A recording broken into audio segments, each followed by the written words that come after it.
Seriously Balkans, the BiEPAG Talks, your in-depth analysis and discussion of current events in the Western Balkans.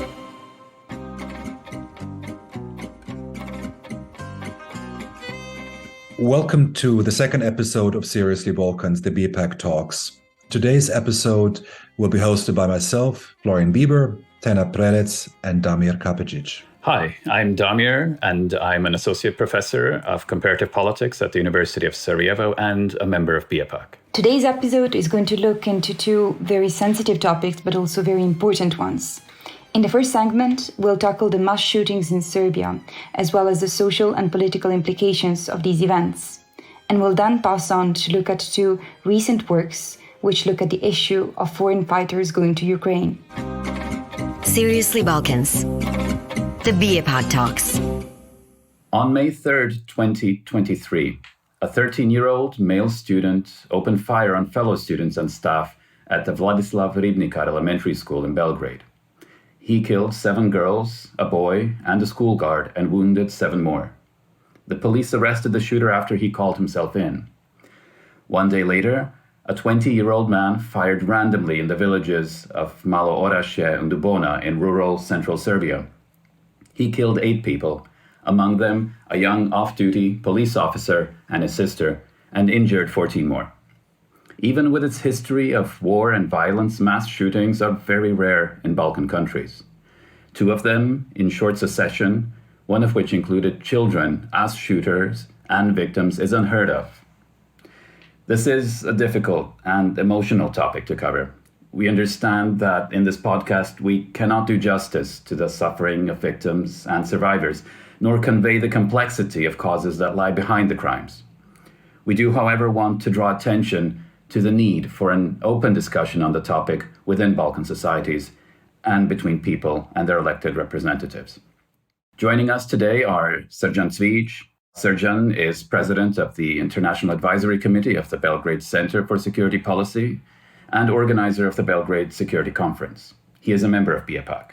With us also is Ilija Vojnović, whose child attends the Ribnikar Elementary School in Belgrade, where the shooting happened.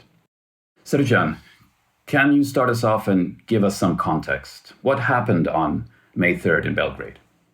Thank you, Damir. 2 things happened. First, the cover of the pressure cooker boiling for over a decade exploded off. 10 years of the promotion of violence in government-affiliated media in Serbia by the regime of Aleksandar Vučić saw its tragic consequence. And second, the regime in the country gave us yet another and probably worse display of incompetence. Serbian regime denied any responsibility whatsoever for the tragic massacre in the primary school Vladislav Ribnikar. They blamed Western culture, video games, but not the way in which they're governing the country for the last 10 years. What about the May 4th shootings in central Serbia? Is there any connection between the two? What we have here is a classic case of contagion of violence. These are instances where violent acts repeat after the initial act took place, sometimes 2, 3, 4 weeks after. When reporting on the first incident, government and institutional representatives describe in minutious details what happened in the primary school Vladislav Ribnikar. This is not normally done. It is known in crime prevention literature that one should not report, at least not immediately, on the details from the crime scene, what the attacker did, what he didn't do, whom did he shoot first, and so on. Like this, as if they offered a roadmap that inspires future attacks. You and I, Damir, will not take a gun, which we don't have, and go and do the same thing as the attacker. For us, this is not a trigger.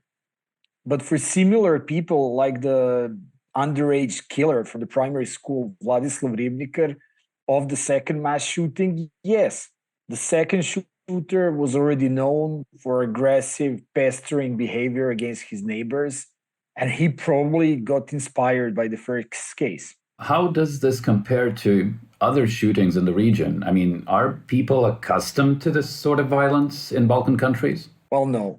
I mean, you said it rightly in the introduction. These instances are very rare. In contemporary Serbia, we had two other instances of mass shootings. The Jabukovac killings from 2007, where a seasonal agricultural worker in Austria killed 9 people and wounded 5 in his native village in eastern Serbia. And then we had the second mass shooting incidents in 2013 in Velika Ivanča, where a local villager killed himself and 13 of his relatives and neighbors. And although mass shootings, these two incidents are probably more similar to numerous instances of domestic violence, femicide, of which we have a real plague in Serbia in the last decade, than the two incidents that occurred last week. The other incidents, 2007 and 2013, were all committed amongst a close circle of family or neighbors in a village. So, given this new form of random violence, one could say, is it understandable why the events in Belgrade, Malo Orašje, and Dubona upset the public in Serbia to this extent? Well, absolutely. These hits deep down, really, especially the primary school Vladislav Ribnikar mass shooting, both because the victims were mainly children, but also for Belgraders, because of a lot of us either know directly the parents of someone who was murdered or their friends. My mother, who on numerous occasions in the early 80s left me and picked me up at the same school door of Vladislav Ribnikar, because I did attend this primary school where the murderer was taken out from by the police officers after being arrested, remained speechless, crying for days. What was once place for joy and learning became a theater for sorrow. Ilija, let's turn to you now. Thank you so much for joining us today. We really appreciate it. As a parent of a child who attends the school where the shooting happened, that must have been a really, really difficult day for you. Could you tell us what happened when you heard that something was wrong at the school? Well, I guess through the most common communication channel these days, our parents' message group, we received some first unclear information about the shooting in our school, and that the guard, whom, by the way, parents and children called our Dragan, naš Dragan, had been shot. So quickly, unfortunately, after that, we learned about the children, the Ribnikar children. And of course, there was a period of eerily quiet message group with occasional messages of course, disbelief and prayers. Could you tell us what was your own reaction from a personal standpoint and maybe from a wider standpoint too? I mean, I saw that you tweeted, it's impossible that there is one parent who at this moment says to himself, yes, I believe that this is the government that does everything our country can do to keep our children safe. Could you take us a bit through your thoughts and how that resonated with you? Well, to be very frank, at that very moment, I wasn't thinking about much. At the first instant, I wasn't thinking about much more other than checking that my child was okay.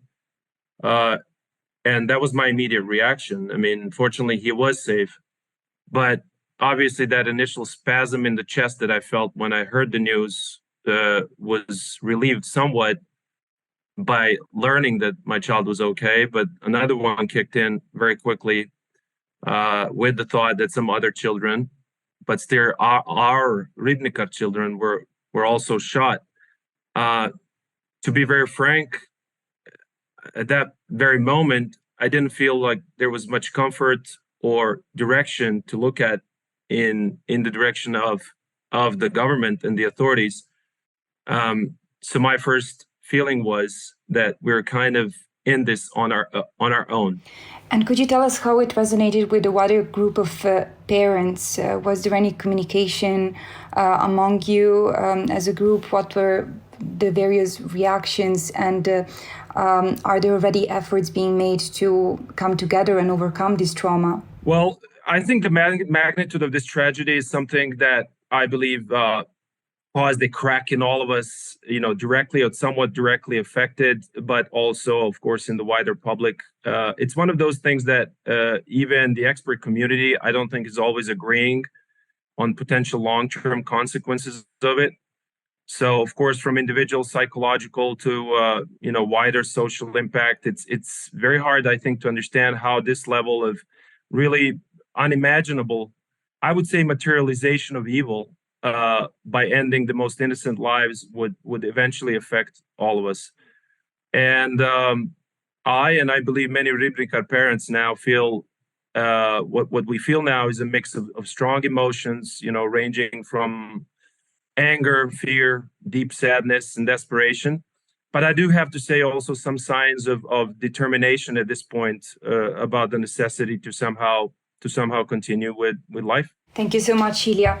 Srđan, let me ask you, so this materialization of evil that Ilija just described to us, could you speak to us about the importance of communication within a society to address a tragedy like this? How would you describe the current form of communication within Serbia? Ever since Vučić's Serbian Progressive Party came to power in 2012, government-affiliated media that, by the way, hold an absolute monopoly in the country, have been filled with hate speech and the promotion of violence. This has been present on one level through a constant daily drip of poisonous anti-Western and nationalistic discourse, but on an internal level, and this is probably more relevant for the two cases of mass shootings, the culture of violence promoted through government-affiliated TVs and tabloid press became the dominant in the society and went in pair with aggressive posture externally. Would you be able to speak a bit about other forms of communication within society? Because obviously the media and the role, perhaps, how government connected they are and so on is front and center, as you also pointed out. But at the same time, there were also people saying that we shouldn't, it's the causes of this event are so complex that they need to be broken down and sort of everybody carries a part of the blame. So could you help us understand how this narrative that is propagated through the mass media, how perhaps it is then also discussed through other forms of communication? Do other forms of communication also play a role? Yes, there is even public opinion research confirming this. In December 2022, BIRODI, which is a Bureau for Social Research, a think tank from Serbia, published a report on the Serbia public opinion and the ways in which media shape it. The respondents had the opportunity to express their general views, for example, on the use of war and violence as means.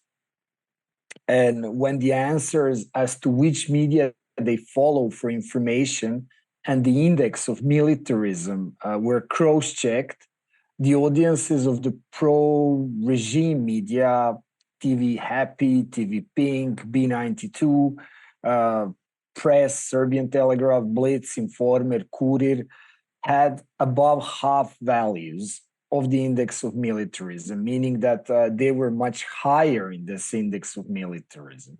The media are usually read and followed by those who are critical of the regime. Vremeni, Nova S, and Danas audiences had the lowest militarism index. The only problem here is that Serbia is, as we know, not a democratic country, and most Serbs are forced to watch and read only pro-regime media.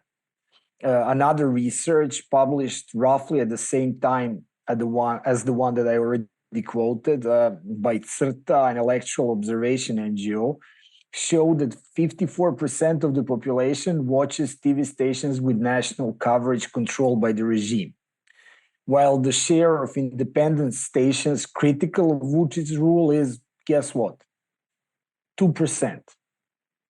That means that 2%, only 2% of household watches at any given moment in time the critical, professional, and independent media. Ilija, I would now switch back to you. I mean, given everything that we've heard and how violence is discussed in the public sphere in Serbia. Can I ask you about how you discuss these events with your children? Is there a right way to do this? Well, I think the most important thing to understand here now is that there's so many things involved in this tragedy that I genuinely think we cannot fully understand. I don't think there's one right way to do this, but I do think there are certain steps which immediately should be taken. So, for example, first and foremost, I think it's important for us to try and understand where our child is emotionally at the moment and try to address that emotion, especially if it's too strong for the child to handle, whether it would be fear or sadness or confusion. I actually have two sons, and one, as you mentioned, has been attending RepublikKacper, and another went actually to RepublikKacper a week before the tragedy to get tested for the first grade, which he's supposed to start in September. And after the tragedy happened, the younger one was telling me about the meeting with the earlier mentioned school guard, our Dragan, and how Dragan was trying to calm my son before his first grade testing because he was nervous. And right after that, my son told me that he also knows that Dragan is now gone. He's 6. So this is something that nobody prepares a parent for. I was, of course, stunned, but I believe I somehow managed to have at least an honest conversation with my boys. And I think that's the most important first step. Honesty and openness adjusted to the level of the children's understanding and emotional state, and then continue to build this conversation, step by step. Do you see a place for schools, psychologists, and other institutions to help families overcome this? Well, first of all, I think we don't have any other choice as an individual or as a collective but to move forward and try to learn and adjust. One of the main changes that we have to make is to seriously understand the real strength in building strong local communities around family ties, neighborhoods, but also, of course, our schools. And I do have to be honest here. Unfortunately, because of a heavy centralization of power and decision-making in Serbia state institutions, of which we heard a little earlier, with, of course, very questionable quality of, in my opinion, largely politicized cadre in these institutions, I have little faith that much of meaningful solutions would actually come from there. So I genuinely think that we have to understand that there is no higher duty for all of us who have to continue than to not allow that the most innocent and most precious blood that was spilled just dries out without us trying to build something new and bonding and beautiful out of it. I think we owe it to all of our children, the ones who stayed, but particularly the ones who are now gone. And building a new RepublikKacper family would be a project that I definitely want to take part in, and I see it almost as my sacred duty now. We have to come together as the RepublikKacper community, above all at this time, and try to build something in a new and much more understanding way. Thank you for these words, Ilya, and I cannot agree more. Taking this sort of a little bit broader, do you see a possibility to make these tragic events into a moment of reckoning and learning for Serbian society? I absolutely think we don't have any other choice but to do that. As I mentioned, I don't have much faith, of course, that this would ever come from the state institutions that should actually take a more active part in building something new. But I do think that this is something that can and has to be started from bottom up in this case.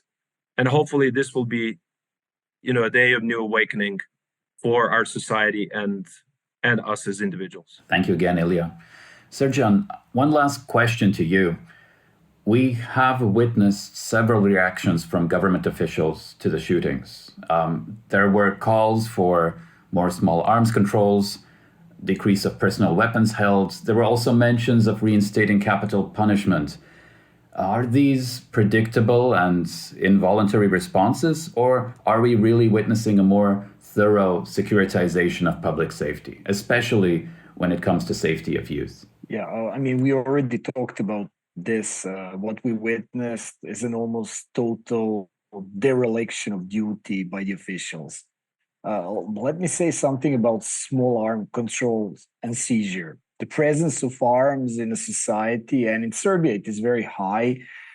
Serbia is topping the world ranks, as we know. Certainly doesn't facilitate things in this context, but is by no means the main driver of these mass shootings. In Serbia, legalization of arms in the possession of the population are a regular occurrence. This means that this is when the citizens can return arms in their possession without bearing criminal responsibility for it. In 2003, for example, after the assassination of our first democratic prime minister after the Second World War, Zoran Đinđić, 82,000 pieces of weaponry were seized in a very short period of time. This was immediately after the bloody 1990s, in which weapons were widespread and was the highest number of legalizations and seizures ever. After this, throughout the years, police regularly legalizes from 1,000 to 8,000 weapons a year.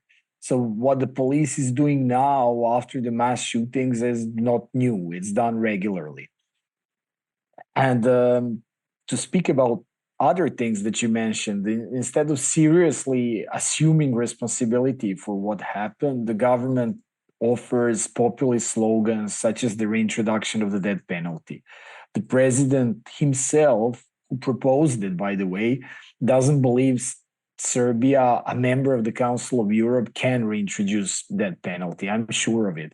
However, he does it to please and placate his right-wing base.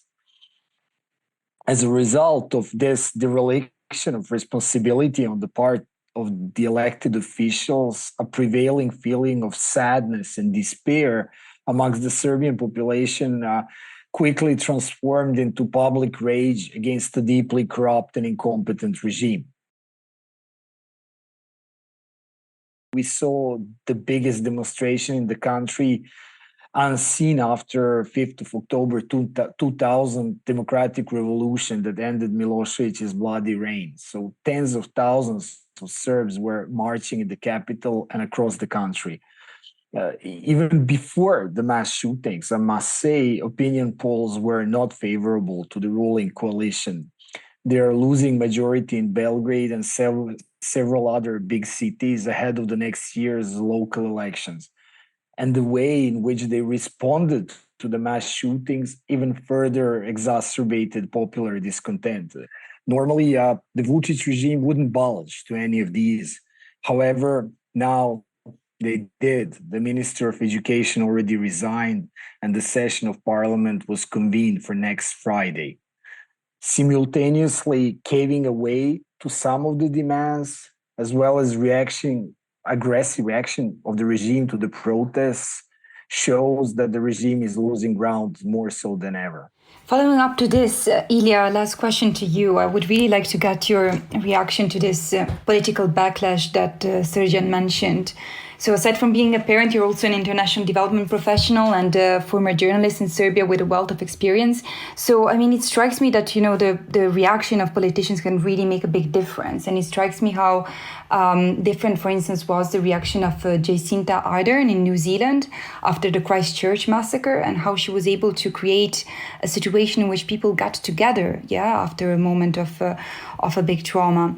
And this is very, striking with the difference in the Serbian case, where the absence of the political leaders was very clear. In situations like this, I think this was the ultimate test that, in my eyes, Serbian state authorities miserably failed. When decision-making in the state is centralized in an basically authoritarian system like in Serbia, a lot starts to depend much less on the institutions and much more on the psychology of a small circle of these decision makers or a decision maker. And Serbian state decision makers' psychology, for some reason, did not allow them to show the highest level of, I would say, dignity and human compassion, which were probably the most important messages that many of us parents were hoping for. The state officials decided it would be better if they talked, for example, about their own feelings, the attacks they have to endure from the opposition, or even some imaginary enemies, and eventually to announce that they would actually put together a big pro-regime rally. And actually last night followed it by a grinning Photoshop selfie published by the prime minister. I mean, grinning at what exactly? At slain children, at our broken spirits. To me, true leadership sometimes means turning down your political instincts and simply sharing your grief and pain with another human being, with an open heart, with one flower, maybe one candle, one word, one tear, one hug. That's all that sometimes is expected from a real leader, I think, but it seems to be a little too much to ask for in our case. Thank you very much, Ilija. Thank you, Srđan, for this informative, insightful, and compassionate conversation. Seriously Balkans, the BiEPAG Talks. In early 2023, the question of foreign fighters became headline news in Serbia. Videos had been released of the Wagner Group, a notorious mercenary group fighting on behalf of the Russian government in Ukraine, as well as in many other conflicts, openly recruited Serbian volunteers. Serbian President Aleksandar Vučić released an enraged comment where he accused Wagner of illegally recruiting Serbs with a statement, "Why do you from Wagner call anyone from Serbia when you know that it is against our rules?" However, there had been a steady trickle of Serbian volunteers ever since 2014, joining the war in Ukraine. And at the same time, volunteers who had joined as foreign fighters ISIS in Syria and Iraq came from Bosnia-Herzegovina, Kosovo, and Albania. So about this phenomenon of foreign fighters, we're going to talk with two experts, Asya Metodieva, who is a researcher at the Institute for International Relations in Prague, and Rekawek, who is a fellow at the Center for Research on Extremism, CREX, at the University of Oslo. Both have just recently published books on foreign fighters. Asya on foreign fighters who joined ISIS, as well as Kasper, who's written a book on those foreign fighters who joined the Ukrainian war before 2022. Seriously Balkans, the BiEPAG Talks. So, Asya, Kasper, welcome to Seriously Balkans. So we're going to be talking about foreign fighters in a kind of, let's say, looking back over the past decade, comparing the experience of the 2010s with ISIS and the experience in recent years with Ukraine. So let's begin with you, Asya. You just published a book called Foreign Fighters and Radical Influencers, where you're looking at post-war radical milieus in Bosnia, Albania, and Kosovo, which explores the radicalization, mobilization of fighters for ISIS. And you're arguing in the book that the kind of post-conflict environment makes it more permissive for the emergence of what you call power centers, where there are radical ideas, influencers, and followers meeting. And you're exploring in your book some 400 individuals in the countries and their biographies in terms of their radicalization and their trajectory. So what is kind of your main takeaway? What explains their radicalization and willingness to join ISIS? So let's start from the beginning of the story, 2014, actually 2013, when the mobilization of ISIS in the campaign became global. In those days, I was starting my PhD, and I was thinking, okay, what is the difference between all these youngsters who depart from Western Europe or the US and they go to Syria and Iraq and join the Islamic State, and on the other hand, people who live in the Balkans who are embedded in the local societies, that these are not immigrant marginalized communities in the conventional sense. And like why they decided to go to Syria. So my exploration showed that there is no significant difference when it comes to the profile of these individuals. In the very same case, like Western Europe, we talk about young boys in the age between 18 and 22 who were fascinated with the propaganda that was online. They were, emotionally engaged with many of the narratives that were popular in particular groups that were also close to the Salafi movement. So I couldn't find, let's say, a difference there. And then I started digging deeper, and I realized that the recent experience of the Balkans when it comes to the Yugoslav wars actually made a difference.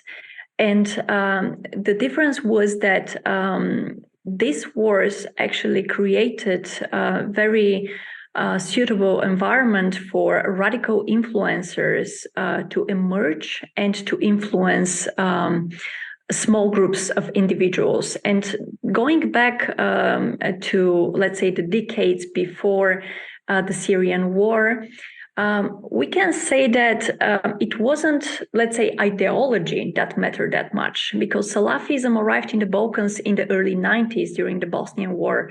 More noticeably.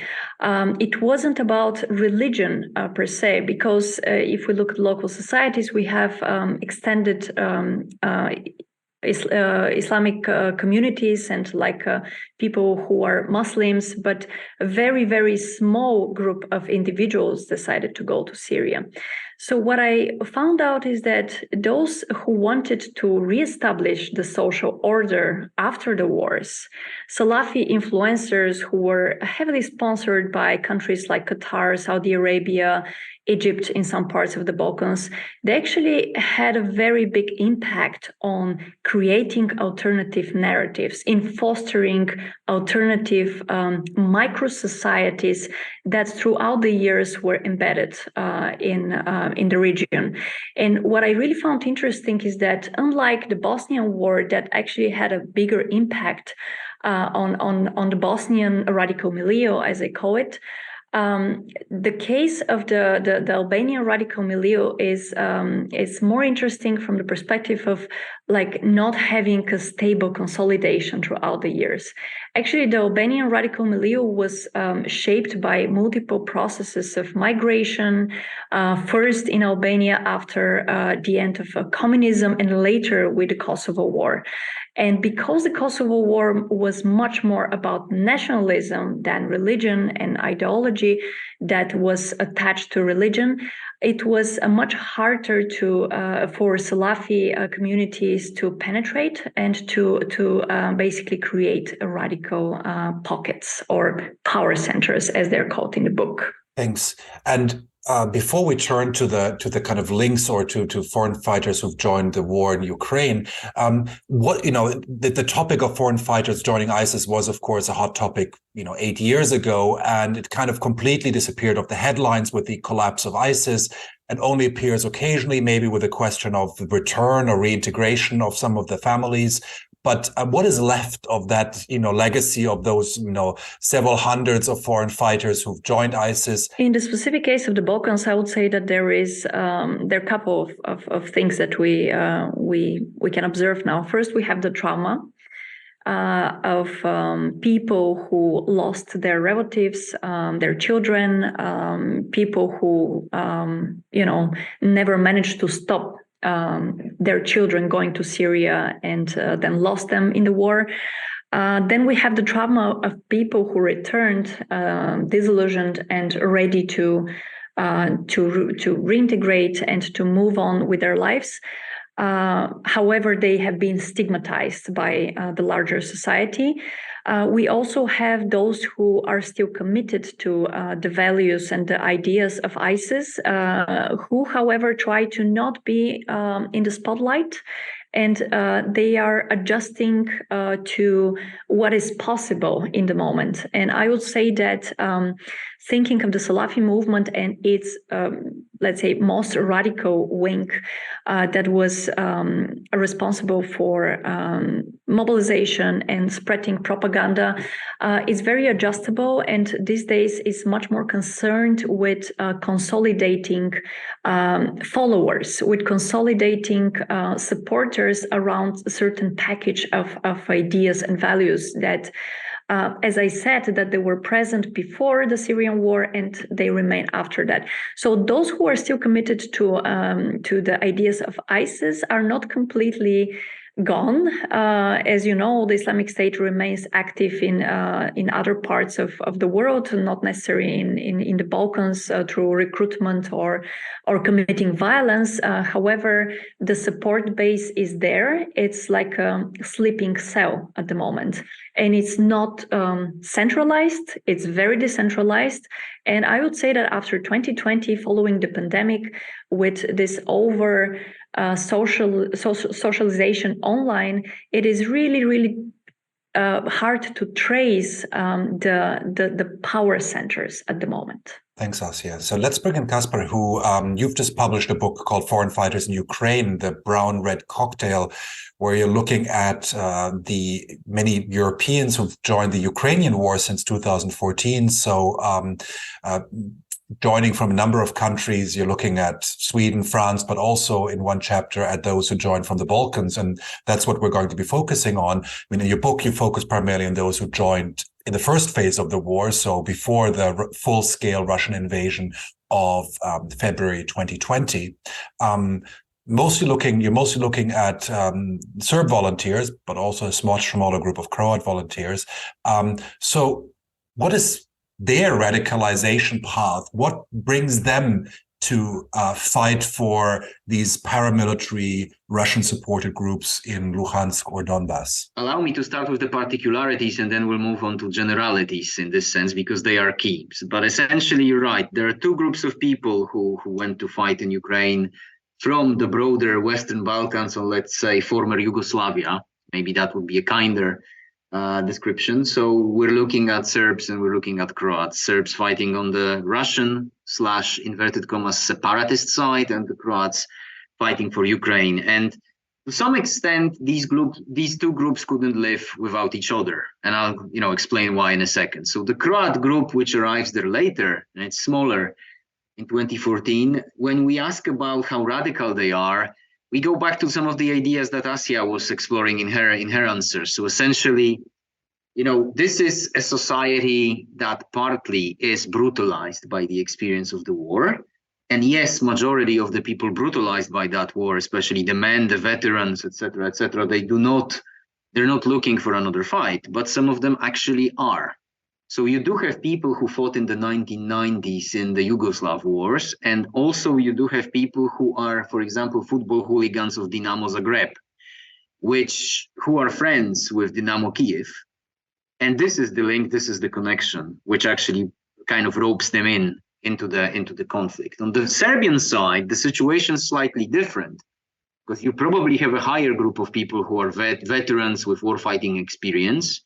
You have people who are, let's say, products of the society, which to some extent, and I'm not a Balkanist, if I could put it this way, but that's, as far as I understand, what's been happening in Serbia, that this glorification of the 90s, glorification of the people who fought, the true patriots, nationalists, etc., mixed with rather precarious, President Vucic's rather precarious approach to, cult of violence, gangsterism, and hooliganism in the Serbian public space does produce a group that potentially is liable to be interested in going to a place such as Ukraine or Russia. In their case, it's Russia or the Russian side. Funnily enough, some of them are already in Russia when this war starts, because they're working on construction sites, for example, for the Sochi Olympics.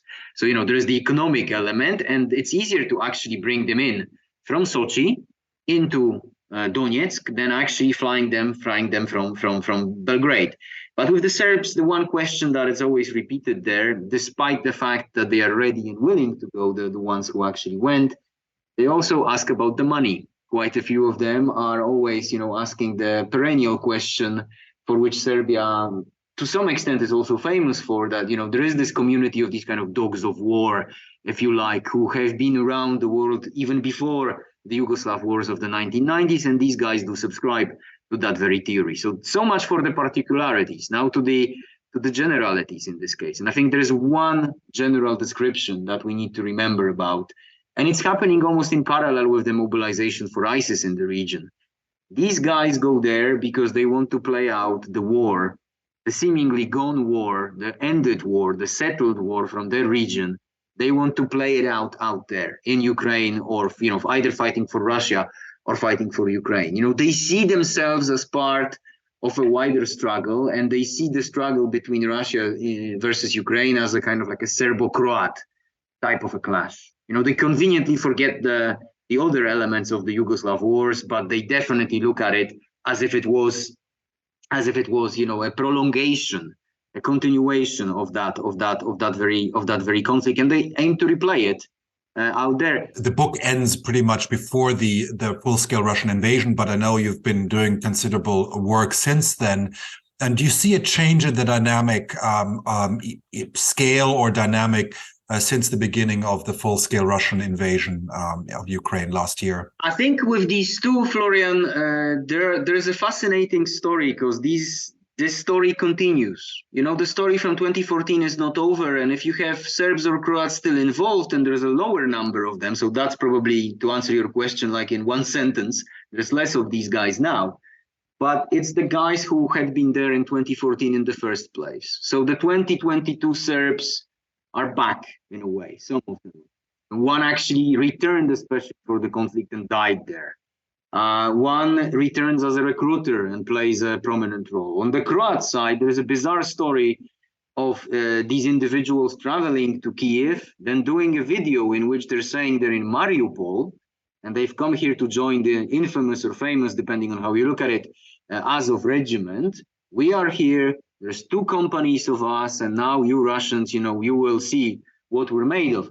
I was in contact with these guys, and I remember asking them, like, are you in Mariupol? Have you actually got through somehow, and now you're going to be cut off in the siege in Azovstal? And the answer I got, no, we're in Kiev, and we're only fighting in Kiev. The video is the video, and then we returned home after the Battle of Kiev, and that was it. So, there are games being played around it, and the people who had been involved in 2014, they returned. So in a sense, it's nothing new, but the intensity is new, yet the Serbo-Croat, let's say, mobilizations aren't actually any bigger. They had been bigger when the war was less intense in 2014. That's a kind of, I guess, a funny finding, if you could put it this way. That's indeed a bit of a paradox. I mean, there was a lot of attention for foreign fighters when there were media reports that the Wagner Group was beginning to recruit in Serbia, had opened allegedly a recruitment center, and we had a very kind of strong statement by the Serbian president, Aleksandar Vučić, where he criticized the Wagner Group for breaking Serbian law. Yet at the same time, has there been actually a serious attempt to punish those who have joined the war in Ukraine? Because as far as I know, by Serbian law, this is punishable. And of course, this has been applied rather rigorously when it comes to those who joined ISIS. But as far as I know, much less when it comes to those who joined the war in Ukraine. Yeah, it's a fascinating subject, Florian. And it's classic President Vučić. So a bit of this and a bit of that. The ones who went through, it's illegal in Serbia to do any foreign fighting or foreign volunteering anywhere with anybody, not just ISIS, with anyone. So even if 70% of the population thinks that we're on the side of Russia in this war, the fact that you went and fought for the Russians, technically you should go to jail upon return.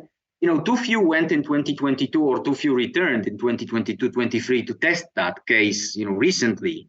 But in 2014, the ones who went, I think around 30 got suspended sentences. And, it was pretty ironic that there were individuals who had really pretty nasty things to say about the then Belgrade government. They were coming back and they got a slap on the wrist and a year and a half of suspended sentence. So I wanted to actually engage a bit more with this paradox that we observed, that in 2014, there were more people from the Balkans going to Ukraine. In 2022, seems that it's not, let's say, that there is no such a big group of people. So I will only bring this hypothesis, and of course we can leave it here or talk about it more. But it seems to me that Serbia is in a very it's playing its usual geopolitical game, between the EU and the West and Russia. But it seems to me that Serbia is also, with this statement that Vučić offered, although it was very late after the invasion, that it's really trying to discourage, at least in a sense of political rhetoric. When it comes to sentences, of course, as Kasper mentioned, we didn't see much happening after 2014, and my expectation is that with the latest mobilization efforts, there won't be more cases of people going to prison after returning to Serbia. Nevertheless, it is interesting that despite all the narratives in favor of Russia, there is still this game in play that is trying to discourage people from becoming foreign fighters. Whether this is done through enhanced security and intelligence, whether this is done in other ways, we can of course speculate. But what I find interesting is that in the beginning of 2022, if you look at Telegram channels, there wasn't much of mobilization efforts from pro-Russian forces in the region. However, since the beginning of 2023, I would say there is more talk about how Serbs can support Russia. So what I will be very interested in seeing in the next year is whether these attempts, these mobilization narratives will be more successful and will draw more people from Serbia and the region. Thanks. So to follow up on that remark, Asya, how would you compare what you've seen in terms of these, the foreign fighters going from Serbia to Ukraine and the foreign fighters which went from Kosovo, Bosnia, Albania to join ISIS? What are the parallels? What are the distinctive differences? There was this mission that they had and they returned with back in the Balkans to bring their families, their wives and their children to Syria, where the idea was to establish the so-called called ISIS Caliphate. So this was the role of the veterans. They actually had much more ideological role, a role of building trust and showing trust in the idea of the caliphate, and less of a role in terms of participation in the battlefield or showing the militant aspect of the war in propaganda. So these were the so-called the old generation Salafis. These were people who were initially inspired by the Arab Mujahideen in the Bosnian War, and who later on, some of them had the chance to go and study either in Saudi Arabia or Qatar or other countries in the Gulf and the Middle East. And this had, it created space for them to be influencers at the local level. But when it comes to the combat aspect, we could see more militant roles of people who did not have previous experience in the Yugoslav wars. This was a generation that, let's say, in the mid 90s and late 90s were in their teenage years. Therefore, they didn't have the chance, as Kasper also pointed, to do what they wanted to do at home, which means to protect the community they felt belonging to. And the Syrian war offered this opportunity for them to see themselves as belonging to a larger community, based on their identity. And this was, let's say, maybe the biggest difference between the two conflicts that attract foreign fighters, that we saw less of an importance of the veterans in the Syrian conflict, the veterans from the Yugoslav wars, compared to now in Ukraine. Thanks. Slowly, it's time for us to wrap up our conversation. But I would maybe ask both of you to reflect on what this recruitment tells us about the societies and the countries themselves. I mean, are these, in a certain way, fringe individuals who are in a certain way irrelevant, or should we think of them as, a larger social question in the countries from which they're coming from, which, is worth being considered beyond the individual biographies of those who made the journey either to Ukraine or to ISIS? Florian, I would say this is an indication of the fact that all is not well in the region. I mean, it's a cliche to say this in a way, but the fact that the ones we're looking at, they go somewhere to because they see themselves as participants in the local struggle. This is bad, to put it mildly, that it still fuels this rivalry and this conflict that probably has not been sorted, if I could put it this way. It's actually, by some people, being replayed somewhere else, even if it's not such a huge group of people. It is just worrying because it taps into all the radicalisms, the political radicalisms of the strategic sort, which are now basically dancing around Bosnia. So that is something that we probably should be worrying about. Mm-hmm. Thanks, Kasper. Asya, is that also your take? I would say that, like the local societies and political elites should reflect on what's the role of these groups. And I would say that both the Salafi movement and the far right, which is basically the milieu of the foreign fighters going to Ukraine, both they become pillars of the local societies throughout the years. The way the Salafi movement is embedded in the Bosnian political, social, and religious life, and it has its place, the same way the far right has become normalized and has become, let's say, linked to the mainstream politics in Serbia and I would say RepublicKacper as well.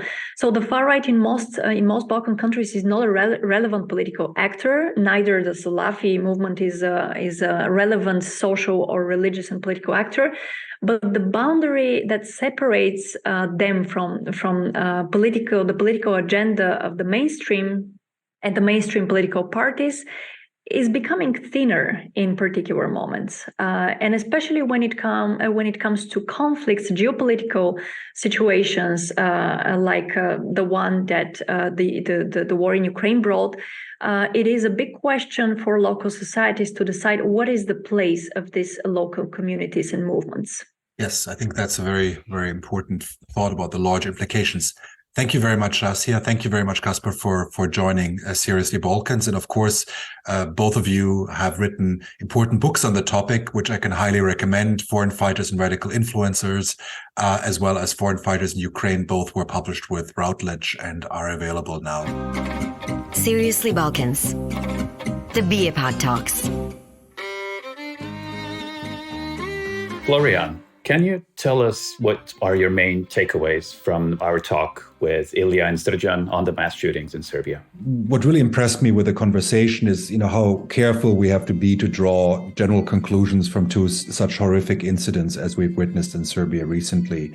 So we should be careful not to extrapolate too much from it. I think two things, though, struck me in the conversation. The first one is the kind of larger endorsement or promotion of violence in the public sphere, in particular in mass media over the last decades.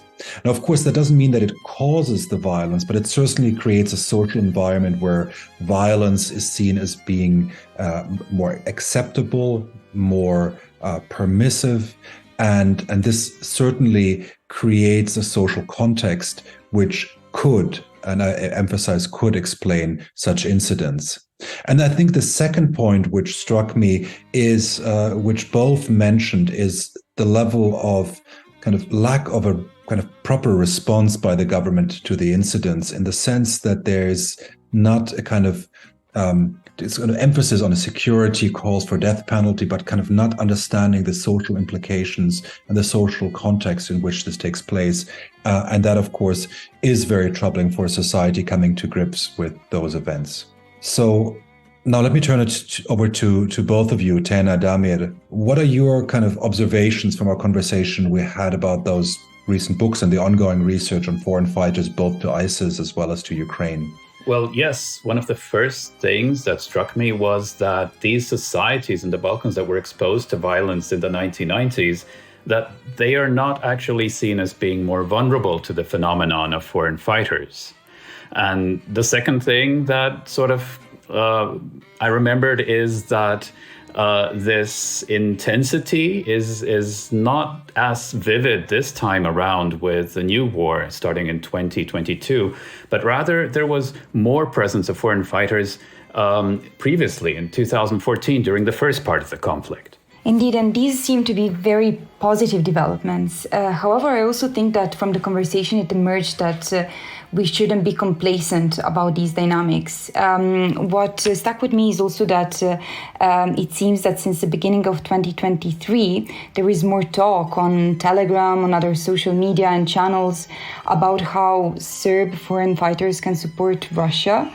And if you put that in connection with the fact that the far right is increasingly being normalized in Serbia and Republika Srpska, especially in the region, I think there are some grounds for concern, or if nothing else, to really keep the attention high on this topic.